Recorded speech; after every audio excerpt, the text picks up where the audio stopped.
Thank you for taking the time to speak with Truth Out. Bruce Jessen has been described as the architect of the CIA's torture program, the enhanced interrogation program.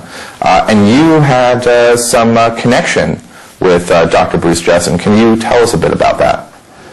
From 1989 to 1990, I was assigned at Fairchild Air Force Base, which is the home of the Air Force's survival school, and Dr. Bruce Jessen was there as the chief of psychology at the schoolhouse. We've been told that SEER tactics have been reverse engineered and used against detainees. Can you give us some background on SEER and what it exactly is? Our program was resistance to interrogation specifically. SEER, which stands for Survival, Evasion, Resistance, and Escape, is something that we train our own troops in to understand illegal torture. Right. So in fact, what we did in resistance to interrogation was something that was first done with the consent of the persons that were going through the training. Secondly, the psychologists were there to act in roles of control rods, so that if someone actually was having a difficulty, some kind of psychological breakdown, that then we could stop, do a timeout, and actually bring in the psychologist so they could talk people through, so that we would be able to actually educate people to resist interrogation more and more, and not to allow themselves to be exploited. You've come across Bruce Jessen's handwritten notes that were in your possession. Can you tell us a bit about these notes? The notes that I found that were written by Bruce Jessen were actually used for a 1-hour block of instruction called Psychological Aspects to Detention. And so that was a part of a larger course, and that course was specifically tailor-made for special mission units at JSOC. When you read these handwritten notes written by Bruce Jessen, what were you thinking at that point? What was in the notes themselves that stood out for you, if anything? Well, it's that ultimate struggle that one would have being held by captors that are trying to exploit you, and you're trying to resist their exploitation that you know would be disloyal to your country. That's what we were doing in resistance to interrogation training. It was for the benefit of our own forces. For me to look at the notes that were handwritten by a psychologist that were then taken to intentionally hurt and harm people, that's what was just beyond my comprehension. To actually be doing torture as a means of interrogation just doesn't wash, because we were trained in an interrogation school that certainly there's no good that comes out of pushing someone beyond a certain level. And that's what the handwritten notes of Bruce Jessen really show, is that when you push someone psychologically beyond a certain level, when you actually engage in physical torture, then what you get from the person is really worthless. So would it be safe to say that Bruce Jessen knew that the tactics, techniques that he personally had been subjecting detainees to, at least 3 high-value detainees to, simply did not work? That's my belief. He absolutely knew that torture does not work.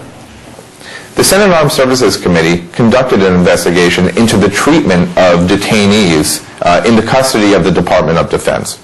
And they also looked at the SEER program. It's my understanding that you contacted the Senate Armed Services Committee when you found out that they were conducting this investigation, and to give them some information about Bruce Jessen. Can you talk about that? Well, I was certainly interested when Senator Levin had the committee, and I sent him an email just to say that if you're interested in what was going on in the beginnings of the Special Survival Training Program, I was available, was willing to talk to his staffers, and they did show an interest. I got an email back. We played email tag for a bit, made some phone calls to Senator Levin's office and never heard back from them. And then I sent a final email to them about 6 months later saying that I was available anytime that they wanted to talk to me, but I never heard from them again. Why did you choose to come forward to discuss this? When I saw that Bruce Jessen, Mitchell, and Aldrich were all working together to actually create the Bush-Cheney torture program, it made me physically ill. To see resistance training, which was educating our own troops to survive hostile detention, for that to be changed into something that was just horrific, the issues in America actually becoming tyrannical and creating a tyranny against others was against what I thought I pledged allegiance for as an officer. Have you spoken to any of your other colleagues, anyone that you trained with in the SEER program, who shares this these same feelings that you have? To a person. Everyone that I've talked to that's been in SEER, been trained with SEER, especially the resistance to interrogation block. Most people just can't believe that that's been turned around, stood up on its head, and become a problem for national security. Why haven't those people been vocal about it?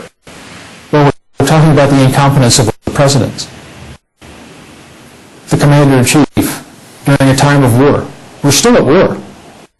To be vocal against the commander-in-chief during a time of war could be a chargeable offense. But do they need to be vocal against the commander-in-chief, or how about vocal against the policy? I think it was just un-American. Most people feel it's un-American to talk badly about the policies and procedures that are in place during war. When you were training in the SEER program, what sort of tactics or what sort of techniques were you subjected to, were the students subjected to? We now know that Bruce Jessen and James Mitchell personally waterboarded some of the high-value detainees. And I don't know why they were doing that, because we never did waterboarding at the Special Survival Training Program. The Navy had waterboarding at North Island in California. But unfortunately, waterboarding, and we've had this discussion numerous times between Mitchell, Jessen, and myself, talking about waterboarding, why the Navy even did waterboarding escaped us, because psychologically it's something that you don't want to take a person to. You don't want to take a person to that point where they feel like they've failed. Because we were educators. We weren't interrogators. We've been talking about this in somewhat clinical terms. And the brutality, we haven't really discussed that. I'm wondering if there's anything here that could have been an experiment. We know from several reports, my reporting included, that the CIA's program had experimental qualities to it.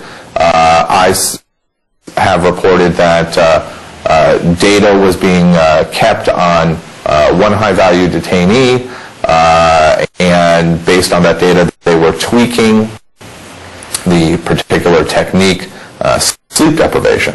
From what you've read and your own insight into the SEER program itself, does anything ring to you as an experiment? Well, why would you have a doctor of psychology? Why would you have a doctor of psychology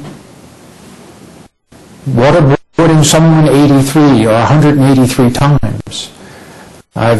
What I've read is that they were getting it down to a fine science of waterboarding, which is known to be torture.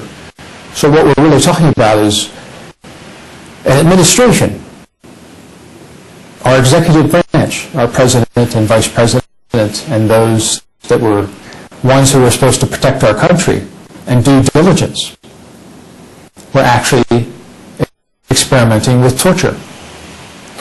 And what do you think should happen? We have not seen any accountability whatsoever since the program itself has been revealed and since the individual players, key players, have been named. What do you think should happen to people like Bruce Jessen, Roger Aldrich, and James Mitchell?